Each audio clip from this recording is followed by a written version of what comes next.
Ladies and gentlemen, this is a new video from my new channel called $1 Gods, spelled with a Z.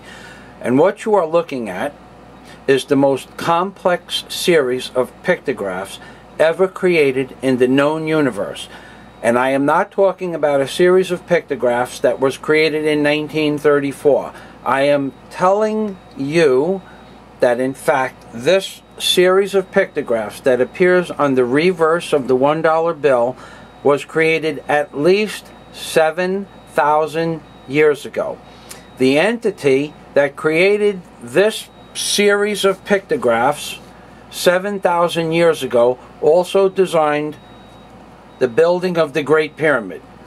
It also is responsible for the birth of the United States of America, and more importantly, it is the same entity that gave Moses the instructions to build the Ark of the Covenant, because in fact the entire green side of the $1 bill is an exact replica of two things.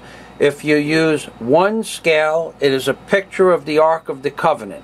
If you use another scale, it is a picture of King Solomon's temple, a three-dimensional construct that needs to be built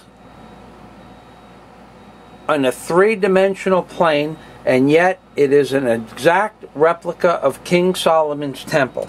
But today we are going to discuss only the Ark of the Covenant. These lines that you see here and here are the poles of shittim wood that which you would carry the Ark of the Covenant. The numbers 1 and the word 1 are where the hands would meet to grab the poles to carry the Ark of the Covenant. Excuse me. Upon either end of the Ark of the Covenant are the seraphim, denoted in pink. These are the seraphim with eyes before and behind, eyes before and behind.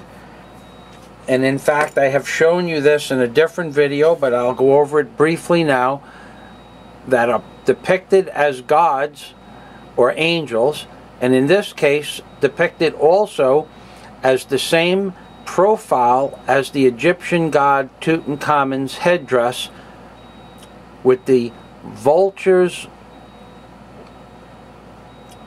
headdress at the top of Tutankhamun's headdress, and the playlated false beard of Tutankhamun represented as the pink line that wraps around what I call the evil seed of death. These pictographs are so numerous that it took me 44 years to discern all of the ones I have, and there probably are 1,000 more. I can tell you that these are the poles of shittim wood, and to prove that these are the poles that carried the ark, there are something called 4 ringlets that were attached to the poles of the Ark of the Covenant. These little curly cues that look like leaves, 1, 2, 3, and the 4th one is not colored in for a specific reason. 1, 2, 3, 4 ringlets are the ringlets that hold the Ark of the Covenant. In the central portion of the Ark of the Covenant would have been the Lord God's Shinka or energy.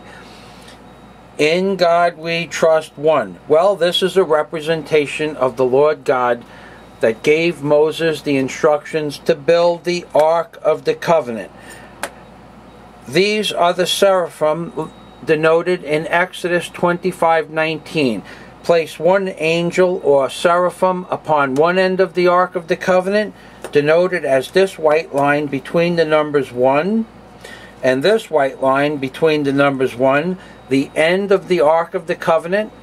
Notice how at the end of the Ark of the Covenant, the dais, or porch-like structure, protrudes off the edge of the Ark of the Covenant, the same way as is always depicted when shown the seraphim on the Ark of the Covenant. Also, please note that this is the mercy seat where the Lord God sat upon while he was being carried through the desert. Now, on the ends of the Ark of the Covenant, the angels appeared to be like a bullock.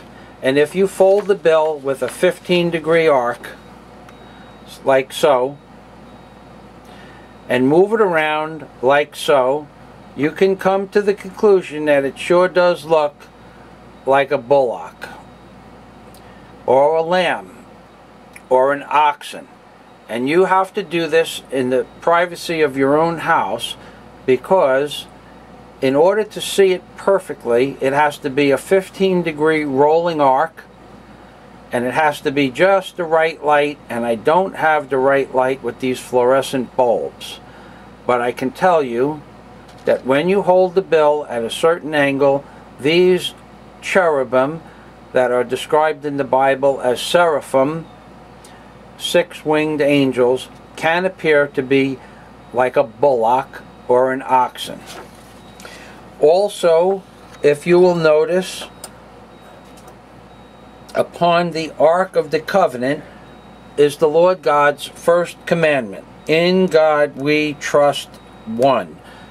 The Lord God gave the Israelites, or the wandering Hebrews as I lovingly call them, 10 commandments, and the first commandment is, thou shalt have no other gods before me. So therefore, this, which is represented as the largest word on the back or reverse of the $1 bill, this word, considering the fact that it is enlarged, it is shouting at you, or it is emphasized that there shall only be one God. And in this case, there is a choice between gods. As the Lord God gives us freedom of choice. The choice is between good and everything that represents life in the God pod, or evil and everything that represents death in the evil seed of death. Some people choose good, and in fact our world is headed down a path of evil because our politicians have become corrupted. The entire political system of this world has been corrupted. The nuclear detonation that I talk about inside the compass of the evil seed of death has become corrupted, and that there is a nuclear detonation occurring in Fukushima right now, proving my point. Ladies and gentlemen, I can tell you 500 reasons why the evil seed of death is a representation of today's world.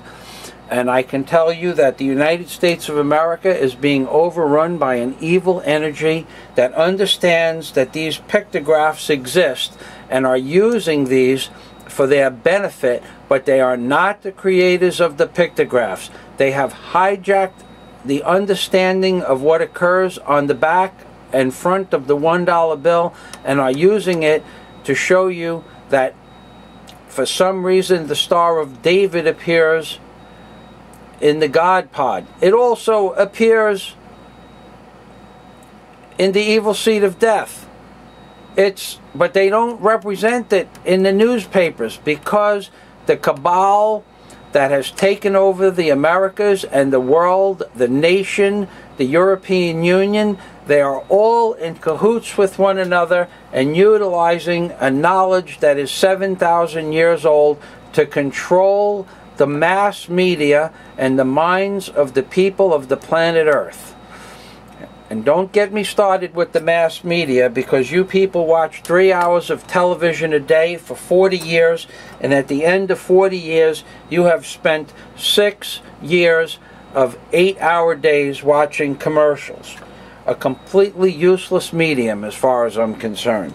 Now, ladies and gentlemen, this has been my dissertation, and I want you to understand that this concept, the book, and the movie rights are for sale, and anybody out there that knows of a contact for a publisher, an editor, or a movie producer that is interested in working with me for the movie rights and publishing my book professionally, I am interested in selling the rights, and I guarantee the finder 10% of the profits.